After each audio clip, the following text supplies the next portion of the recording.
مولوی صاحب تقریر کر رہے سن، دوران تقریر ایک بندہ اٹھیا، مولوی صاحب ایک مسئلے کا جواب تو دیو، ہاں جی پوچھو۔ وہ کہنے لگا حضور ایک بچہ اپنے والد نو کہندا ہے بے تیری داڑھی اس طرح ہے جس طرح گدھے دی دم، اس بندے دے بارے شریعت کی کہندی ہے؟ اس مسئلے کا جواب دسو۔ ایک کون پوچھ رہے جی؟ مولوی صاحب کو جلسے دے اندر مجمع دے ایک بندہ، بچہ بے ادب نافرمان اے گل کر دے۔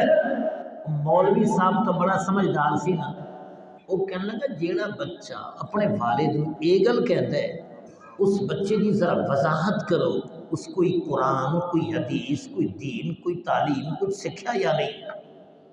وہ کہنے لگا کہ بچہ جس ٹائم پیدا ہویا نا تے کچھ سمجھدار ہویا تے باپ نے خرکاری تے لایا، خرکاری تے بس صبح شام دن رات خرکاری کر دے، اس کو نہ مسجد دا پتہ ہے، نہ روزے دا پتہ ہے، نہ حج زکات کا، نہ ادب، نہ چھوٹے بڑے دی تمیز ہے اس کو۔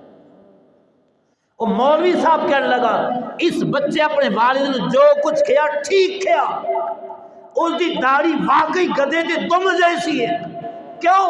اس لایا خرکاری تے گدھا اگے ہوندا سی، اے پیچھے ہوندا سی، اس دی اکھیاں دے سامنے صرف گدھے دی دم ہوندی سی، اس دی تعلیم و تربیت بس گدھے دی دم تک محدود رہی ہے۔ اگر اس کو قرآن دا پتہ ہوندا، حدیث دا پتہ ہوندا، یہ گل نہ کردا۔